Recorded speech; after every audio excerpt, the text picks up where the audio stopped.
Hello, everybody. It's George from Ireland. So, commenting on the Westminster election in the United Kingdom that's taking place. It's a fortnight today. It was always a Thursday. So, when a poll's open about 7 in the morning to 9 at night, is it 10 at night? So, make sure you vote. Even spoil your paper. That's how it's saying what you have to say. Because it's sending a message. That's how you feel. I think you should make that plain. Now, I'm not in favor of compulsory voting. It's got to be up to politicians to convince us to vote. The right to vote surely includes the right not to vote. But here we are at the 11th hour. Is there any way the Conservatives could win this election? It would seem impossible. It would seem like a miracle to pull it off. I remember very cruelly in '97 staying up with a Conservative all night, and then, well, almost all night, and then he went to bed about 6 a.m. as the results were filtering through. Now, the Tory seats are rural usually, so the results come in later. Sunderland South has been proud that for several elections in a row they've declared first. And running to his room and waking up about 7 a.m. and saying, "We've won, we've won." A rather cruel trick to play on him. Of course, we hadn't. And predicting to be out of office till 2009, I was out by a year. It was 2010. Pretty good, hey? Anyway, I'm saying the Conservatives will be out of office for 20 years. But anyway, how could the Tories win apart from a selective meteor strike?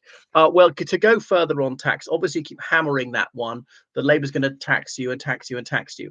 The Tories are going to have to make policy on the hoof.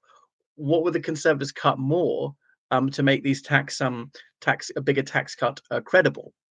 The unfunded tax cut under Liz Truss was terrible.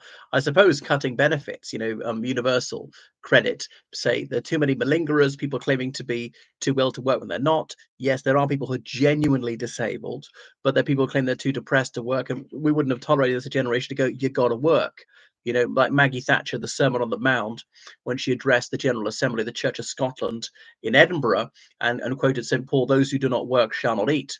Although that were some rather super ladies with rich husbands would starve therefore, or the royal family and so on. So the Tories could go that one. They might say, my God, that's sick, that's barbaric. But it wouldn't go down badly with Conservative voters. Moreover, you got to recognise that the floating voters that are already lost largely. This is mostly a damage limitation exercise. It's winning back right wingers or otherwise tempted to vote for Reform UK to bring out the secret weapon, Bojo. Now, I know Boris Johnson is toxic with swathes of the country, but he still has considerable appeal to some people in the Red Wall. I think most of the Red Wall are gone, or some people really in the Conservative heartlands of rural southern England, and that's where the Liberal Democrats are making significant gains. The Lib Dems projected to win anything up to 50 seats, and most of those are from prosperous areas in the South English countryside, and they're taking them off the Conservatives in almost every single case. A couple of SNP seats they'll take as well. Could anything else that could be done? Those who've been betting based on inside information to sack them. There's not enough firm action on that because they've really disgraced the Conservative brand. So action can be taken on that one. Rishi Sunak, he's not really made it up to the veterans by him leaving the D-Day event early. He could make a huge donation, like £1 million quid to the Royal British Legion. That's the veterans organisation of the United Kingdom, like equivalent of the American Legion. And let's face it, he's rich enough. His like personal income is like £6 million a year, which is from interest in his savings or his shared dividends, things like that. Obviously, his wife makes hundreds of millions of pounds a year from her dad. But people say, oh, is that bribery of buying the election? It is a genuine expression of contrition.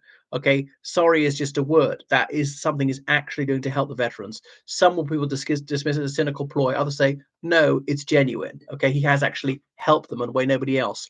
Tony Blair, so sorry for the veterans. He's a multi-billionaire. If Tony Blair had a shred of decency, he would make a big fat donation to them, but he's never writing that check. Obviously ruthlessly targeting the seats to defend, which I think they're doing anyway, pouring resources into those, ignoring the ones like in Liverpool. The Conservatives have lost everyone for a century, and maybe not bothering with the ultra safe, and there are not many ultra safe ones left, only about 50 ultra safe ones left. But they largely do that anyway because they got access to vote source and all sorts of data breakdown about who lives there, about income, level of education, ethnicity, age, blah, blah, blah. And all these are indicative of likelihood of voting Conservative or against the Conservatives or not voting at all. Could Rishi Sunak stand down like right now and hand over to somebody else? But how would you elect a new leader? Well, if only one candidate emerged, I mean, that's a real curveball. I think it'd be the wrong decision. But, as the Conservatives at panic stations, people saying, facing extinction as a parliamentary party. Well, I don't think the Tory party is going to be extinct as a parliamentary species, certainly not this election. It'll be pretty bad, but to say extinction, that is hyperbole. Or to say, okay, well, I will resign if I become prime minister again. I'll stand down after a year or something like that. I think that's one of the few things could make things worse. I could be wrong, but it doesn't look like it get much worse than 18%. New slogans, I can't think of any jazzier slogans to come up with. As I say, going further on welfare, going further on defence to fund that more. But you've got to rob Peter to pay Paul. What are you going to cut? Say, okay, we're not going to pay university fees up front. You have to pay them. Okay, so you have to pay your 10,000 quid a year or what up front. The government's not going to pay for you. That would reduce the number of people that go to university. The Conservatives get very few votes from the under 30s anyway. The problem with that one is their parents, who are in their 40s and 50s, might say that we had to fund them. No way, we don't like that one. Now, admittedly, very few people not many people under the age of 50 are going to vote Conservative. I think the average age which would be more likely to vote Conservative than Labour in this election will probably be 60. Last time it was 47. Bear in mind, 2019 was a bumper year for the Conservative Party. This is going to be annus horribilis. Another thing is to bear in mind, as you go up the age cohorts, there are fewer and fewer people start dying. Plus, not so many people were born, in the 50s they are today. What else? A pact with Reform United Kingdom. In a way, that's too late because nominations are in. Say, okay, we won't campaign here, you won't campaign there, blah, blah, blah.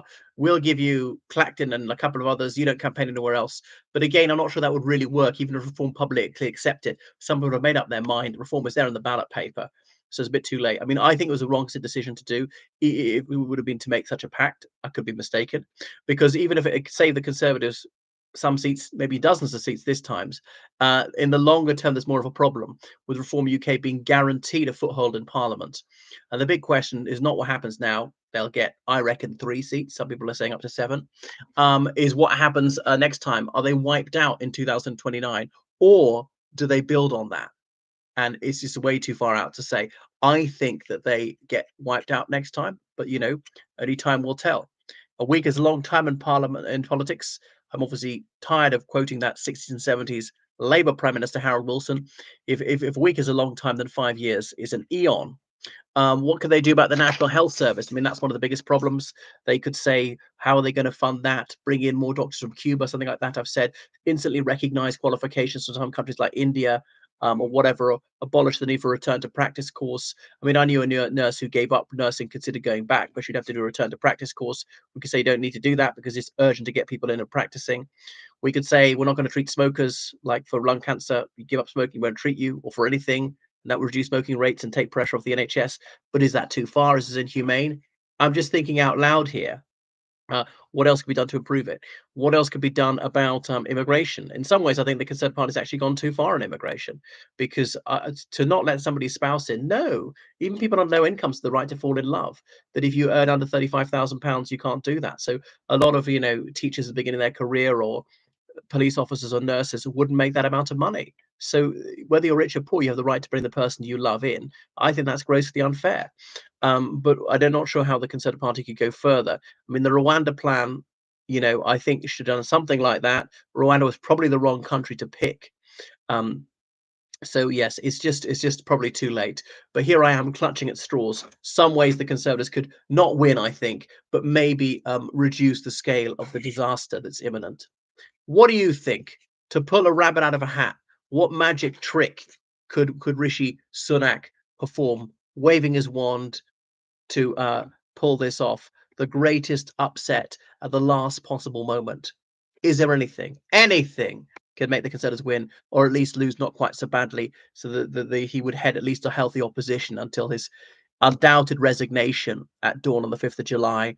He'll hold the fort for a few weeks as someone takes over. Or will he do like Michael Howard did, say, I will stand down, but not for 6 months? The party's a state of catatonic shock, needs to have to take stock and then make up its mind. You shouldn't just panic. That never helps. Calmly and soberly assess the way forward, the road to recovery. Thanks for watching my channel. Make sure you subscribe on Patreon, donate on PayPal, georgecallahan79@gmail.com.